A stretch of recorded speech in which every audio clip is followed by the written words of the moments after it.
Mandya ರಣಕಣದಲ್ಲಿ scene change ಆಯ್ತಾ ಅನ್ನೋ ಪ್ರಶ್ನೆ ಇದೀಗ ಕಾಡ್ತಾ ಇದೆ.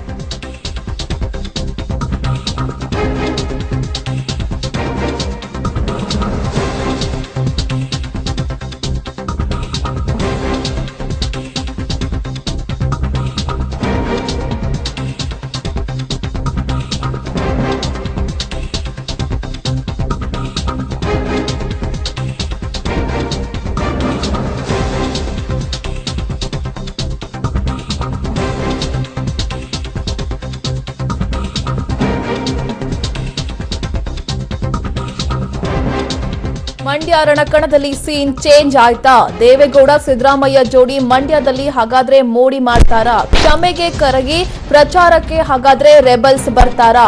ಗೌಡ ಸಿದ್ದು ಜೋಡಿ ಪ್ರಚಾರದಿಂದ ಕಾಂಗ್ರೆಸ್ ಮತ್ತು ಜೆಡಿಎಸ್ ಮುನಿಸು ಹಾಗಾದ್ರೆ ದೂರವಾಯ್ತಾ ಅನ್ನೋ ಪ್ರಶ್ನೆ ಕಾಡ್ತಾ ಇದೆ.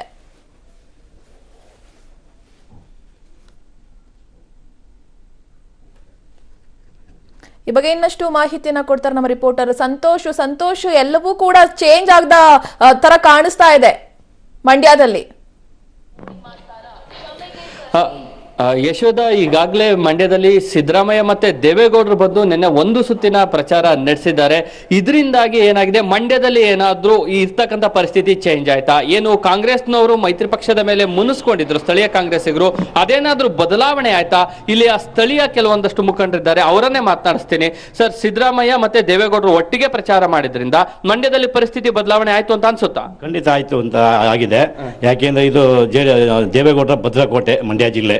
ಹಾಗಾಗಿ ಹಿಂದೆನೇ ನಾವು ಗೆಲ್ಲಕ್ಕೆ ತೊಂದರೆ ಇರಲಿಲ್ಲ. ಈಗ ಸಿದ್ದರಾಮಯ್ಯ ಬಂದು ಇದು ಮಾಡಿರೋದ್ರಿಂದ 2 ಲಕ್ಷ ಓಟ್ ಅಂತರದಿಂದ ನಾವು JDS ಗೆಲ್ಲುತ್ತೆ ಅಂತ ವಿಶ್ವಾಸ ಇದೆ. ಅವ್ರು ಬಂದದ್ದು ತುಂಬಾ ಅನುಕೂಲ ಆಗಿದೆ. ಸಿದ್ದರಾಮಯ್ಯ ಬಂದದ್ದು ಅಂದ್ರೆ ಸಿದ್ದರಾಮಯ್ಯ ಅವ್ರು ಬಂದಿದ್ರಿಂದ ಕಾಂಗ್ರೆಸ್ನವರೆಲ್ಲ ಮುನಿಸ್ ಮರೀತಾರೆ ಅನ್ಸುತ್ತಾ? ಸರ್, ಈಗ ಸಿದ್ದರಾಮಯ್ಯ ಸಾಹೇಬರು ನಿನ್ನೆ ಬಂದಂತ ಸಂದರ್ಭದಲ್ಲಿ ಏನು ದೇವೇಗೌಡರ ಜೊತೆ ಬಂದ್ರು, ಇಲ್ಲಿವರೆಗೂ ಏನು ಮಂಡ್ಯದಲ್ಲಿ ನಡೀತಾ ಇದ್ದಂತ ಬೆಳವಣಿಗೆಗಳನ್ನ ಆಲ್ರೆಡಿ 1 ತಿಂಗಳಿಂದನೂ ನಮ್ಮ ಜಿಲ್ಲೆಯ ಡಿಫ್ರೆಂಟ್ ಕ್ಯಾಂಡಿಡೇಟ್ಗಳು ಎಲ್ಲರೂ ಅತಿ ಹೆಚ್ಚಿನ ಒತ್ತಡ ತಂದು ಇಲ್ಲಿ ಬದಲಾವಣೆ ಇದೆ, ಇಲ್ಲಿ ಅವ್ರು ಬಂದಿದ್ರಿಂದ ಪ್ರಯೋಜನ ಆಗಲ್ಲ ಸರ್. ಇಲ್ಲಿವರೆಗೂ ಯಾವುದೇ ರೀತಿ ಪ್ರಯೋಜನ ಆಗಿಲ್ಲ. ಇವತ್ತು ಕಾರ್ಯಕರ್ತರು ಮೇಲ್ಮಟ್ಟದಲ್ಲಿ ಲೀಡರ್ಗಳು ಒಂದಾಗಬಹುದು ಹೊರತು ಇಲ್ಲಿ ಕಾರ್ಯಕರ್ತರು ಸಿದ್ದರಾಮಯ್ಯವ್ರನ್ನ ಸೋಲಿಸ್ತವ್ರು ಯಾರು ಅಂತ ಗೊತ್ತು. ಹಾಗಾಗಿ ಈ ಬಾರಿ ಏನೂ ಬದಲಾವಣೆ ಆಗಲ್ಲ. ಇನ್ನು 2 ರಿಂದ 3 ಲಕ್ಷ ಅಂತರದಲ್ಲಿ, ಇನ್ನೂ ಈಗ ನಿಮ್ಮ ಸರ್ವೆ ರಿಪೋರ್ಟ್ ಪ್ರಕಾರ 2 ಲಕ್ಷ 3 ಲಕ್ಷ ಅಂತರದಲ್ಲಿ ಈಗ ಸುಮಲತಾ ಅವರು ಮುಂದೆ ಇದ್ದಾರೆ. ಯಾವುದೇ ದುಡ್ಡನ್ನು ಹಣ ಒಳ್ಳೆ ಹರಿಸೂರು ಸುಧಾ ಇಲ್ಲಿ ಸುಮಲತಾ ಅವರೇ ಗೆಲ್ಲೋದು. ಅಲ್ಲ, ಸಿದ್ದರಾಮಯ್ಯ ಅವ್ರು ಬಂದಿದ್ದಾರೆ, ನಿಮ್ಮ ಮುಖಂಡರು, ನೀವು ಕಾಂಗ್ರೆಸ್ ಪಕ್ಷದಲ್ಲಿದ್ದೀರಿ. ಸಿದ್ದರಾಮಯ್ಯ ಅವ್ರು ಬಂದು ಹೇಳಿದ್ರೆ ನೀವು ಬದಲಾಗಲ್ವಾ ಅಂತ? ಯಾವುದೇ ಕಾರಣಕ್ಕೂ ಇಲ್ಲ. ಏಕೆ ಅಂತಂದ್ರೆ ನಾವು ಮಂಡ್ಯ ಜಿಲ್ಲೆ, ಇವರು ಹೊರಗಿನವರ ಅಭ್ಯರ್ಥಿ ಹಾಕಿರುವಂತದ್ದು ಪ್ರಮುಖವಾದ ಮಂಡ್ಯ ಜಿಲ್ಲೆಯ ಸ್ವಾಭಿಮಾನ ಪಕ್ಷ, ತದನಂತರ ಮಂಡ್ಯ ಜಿಲ್ಲೆಯ ಸ್ವಾಭಿಮಾನ, ಮಂಡ್ಯ ಜಿಲ್ಲೆ ಆಳುವಂತ ಎಷ್ಟೋ ನಾಯಕರುಗಳವ್ರೆ. ಆದ್ರಿಂದಾಗಿ ಯಾವುದೇ ಕಾರಣಕ್ಕೂ ಆಗಲ್ಲ. ಆದ್ರೆ ಸಿದ್ದರಾಮಯ್ಯರು ಬಂದ ತಕ್ಷಣ ಸಿದ್ದರಾಮಯ್ಯರ ಪರವಾಗಿರುವಂತವ್ರು ಎಲ್ಲರೂ ಕೂಡ ಮತ ಚಲಾವಣೆ ಮಾಡ್ತಾರೆ ಅನ್ನುವಂಥದ್ದು JDS ಅಲ್ಲಿ ಭ್ರಮೆ ಅವರೇ.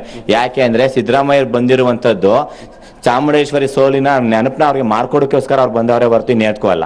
ಓಕೆ, ಇದಿಷ್ಟು ಇಲ್ಲಿ ಮಂಡ್ಯ ಜನರು. ಕೆಲವರು ಹೇಳ್ತಾರೆ ಸಿದ್ದರಾಮಯ್ಯ ಅವ್ರು ಬಂದಿದ್ದು ನಮಗೆ ಪ್ಲಸ್ ಅಂತ, ಮತ್ತೆ ಕೆಲವರು ಹೇಳ್ತಾರೆ ಸಿದ್ದರಾಮಯ್ಯ ಬಂದ್ರು ಕೂಡ ಯಾವುದೇ ಪರಿಸ್ಥಿತಿ ಬದಲಾಗಲ್ಲ ಅಂತ. Yashoda, okay, thank you Santosh.